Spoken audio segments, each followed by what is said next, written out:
आज के आगे सूत्र में प्रवेश करते हैं। ये 10वां श्लोक है। न निरोधो न चायुत्पत्तिर् न बद्धो न च साधकाः न मुमुक्षुर्न वै मुक्तः इति एषा परमार्थतः। वेदांत की जो खासियत है वो ये है कि वेदांत दो को मानता नहीं, वो कहता है एक ही है, एक ही अद्वितीय ब्रह्म सब है। जो सब है वो ब्रह्म में कल्पित है। याद करिए आत्मबोध में कितने उदाहरण दिए आदि शंकराचार्य ने, कि जैसे रस्सी में सांप दिखता है, कि जैसे आकाश नीला दिखता है, कि जैसे कटे हुए पेड़ में किसी आदमी के खड़े होने का भ्रम होता है, ऐसे ही ब्रह्म सत्ता में जगत का भ्रम हो रहा है।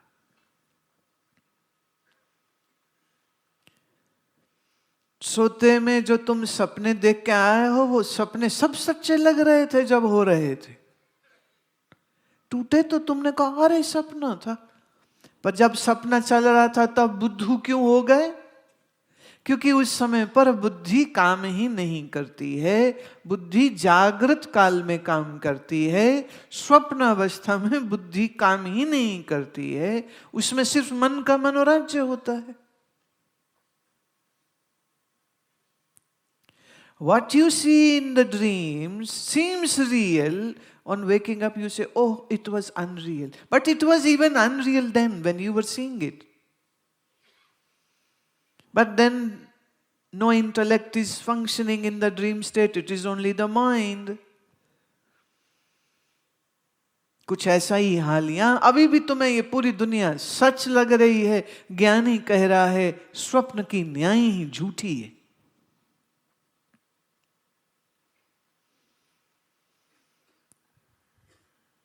सपने में आपका पुत्र हुआ और सपने में वो मर गया, तो जब उठेंगे जागेंगे नींद से तो बैठ के रोएंगे, सबको फोन करेंगे, व्हाट्सएप करेंगे, मेरा बेटा मर गया है, आइए अफसोस करने के लिए। बोलोगे क्या?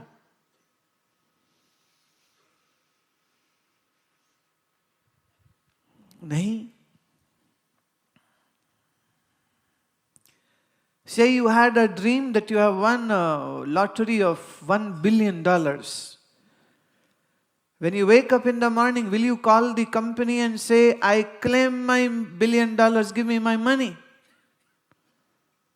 Yes, they will call somebody. They will call mental hospital.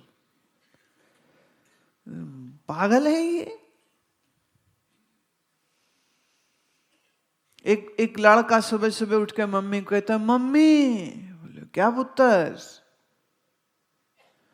Mummy Aishwarya मेरी बीवी हो गई। बोले कौन सी?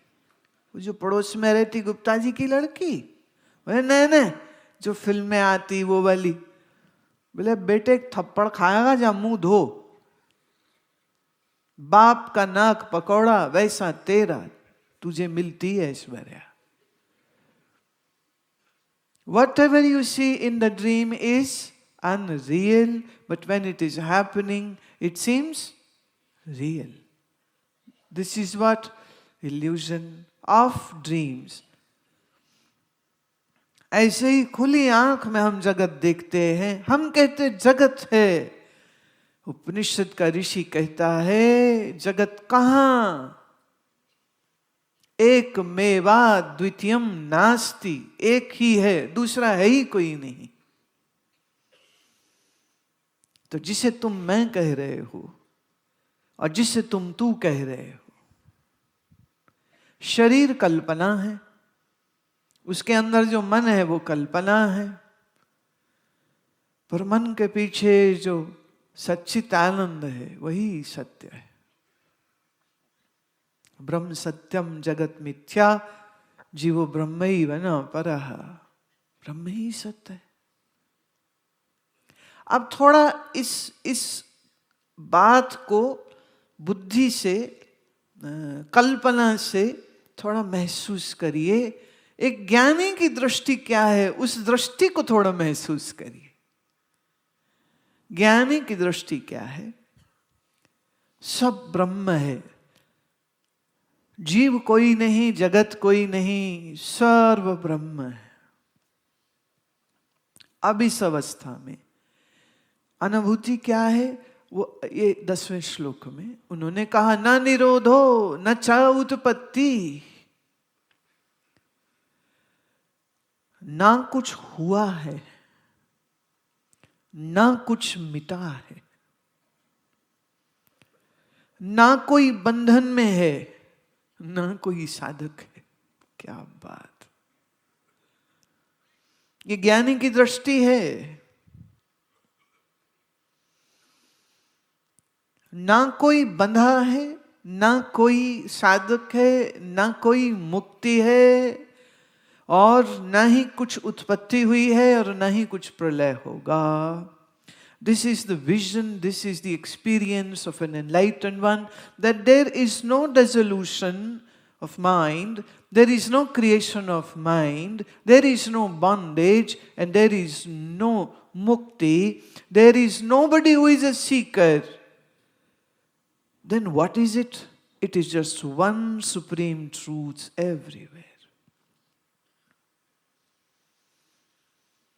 एक ही परम सत्ता है, उसके अलावा कुछ है ही नहीं। इसलिए ना कोई खोजने वाला है, ना कोई पाने वाला है, ना कुछ ढूंढने को है, ना कुछ प्राप्ति को है। ये अनुभूति किसकी है? जिसके मन से, बुद्धि से अज्ञान का पर्दा उठ गया है।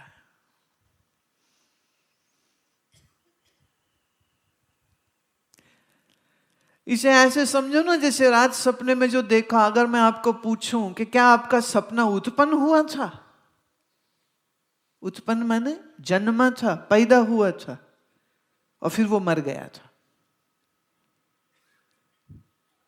स्वप्न की सृष्टि सिर्फ तुम्हारे मन की दृष्टि में थी, कुछ हुआ ही नहीं था।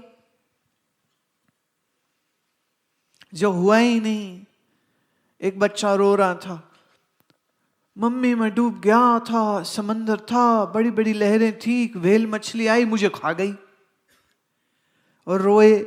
माँ कहती, बेटे अगर तुझको व्हेल मछली खा जाती तो ये जो सामने मेरे खड़ा है ये कौन है? बोले ये तो मैं हूं। तो बोले जो व्हेल मछली को किसने खाया? बोले हाँ, किसने खाया?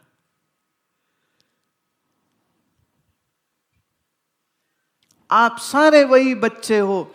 आके बोल, मुझे बड़ी डिप्रेशन है गुरु माँ, मैं बड़ा ही कंफ्यूज हूँ गुरु माँ, समझ नहीं आ रही, मर जाऊं क्या करूं, समझ नहीं आ रही। और मेरे को क्या दिखता है? बच्चे जाग जा, सपने में है।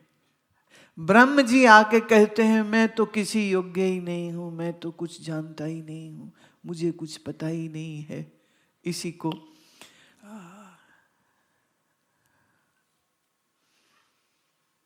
जिसे दूसरा दिखता है वो अज्ञानी है, जिसे अपने सहित सर्व ब्रह्म ही दिखे वही ज्ञानी है।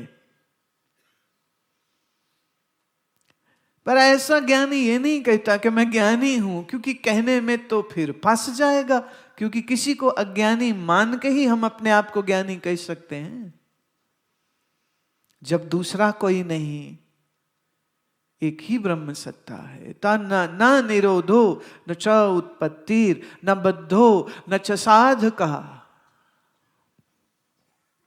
एक सीधी छलांग लगी है।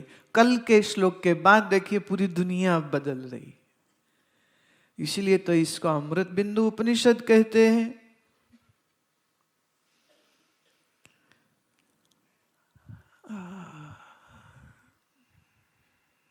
ना कुछ हुआ था, ना कुछ है, ना कभी कुछ होगा। ये दुनिया मेरा एक ख्याल है। ख्याल से क्या होगा? ना कुछ था, ना कुछ है, ना कुछ होगा। ये दुनिया मेरा एक ख्याल है। ये दुनिया एक ख्याल से क्या होगा।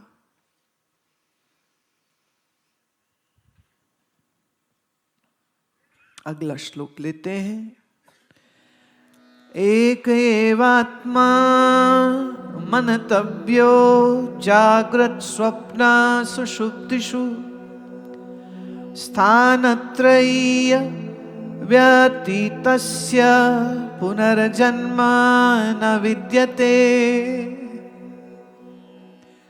जागृत में, स्वप्न में, सुषुप्ति में एक ही सत्ता है, एक ही चेतन है, दूसरा कोई है ही नहीं। देखो अभी आप कह रहे हो ये मेरी जागृत, सब जागे हैं, भोग रहे हैं आंखों से, कान से, सब चल रहा है ड्रामा। तुम कह रहे हो मैं अभी जाग रहा हूं। अच्छा, फिर मैं अभी स्वप्न देख रहा हूं। अवस्था बदल गई, पहले जागृत थी, फिर सपना हुई। मैं अब सपना देख रहा हूं, फिर मैं सो गया था, सुषुप्ति। स्वप्न से अवस्था सुषुप्ति की हो गई, मैं वही का वही है। किसने जाना गहरी नींद हुई? तुम्हारे चाचा ने। तुम जानते हो जब आंख बंद करके ऐसे ध्यान में बैठते हो और अंदर अंदर सो जाते हो, तब भी तुम ही जानते हो। कोई पूछा है सो गए थे? नहीं, मैं तो ध्यान कर रहा था। पर तुम जानते हो ना, जब झूठ बोलते हो जीभ से, तब भी तुम ही जानते हो। अब यहां चेतन की समसत्ता, चेतन की समानता का वर्णन है। The one who is witnessing the waking state will witness the dream and the deep sleep, and the one self alone is beyond these three states. अब ये कुछ करके होगा कि ऐसा ही है, समझना इस बात को। ये कुछ अलग बात कुछ तुम्हें करनी पड़ेगी, जिसके बाद ये होगा कि ऐसा ही है। जैसे यूं समझो, एक उदाहरण देती हूं। आकाश में रात आ गई, सुबह आ गई, दोपहर आ गई, शाम आ गई, फिर रात आ गई। टाइम बदलता गया ना, लेकिन आकाश में कुछ चेंज हुआ? आकाश मतलब स्पेस, स्पेस में कोई चेंज नहीं है, वो वैसे का वैसा।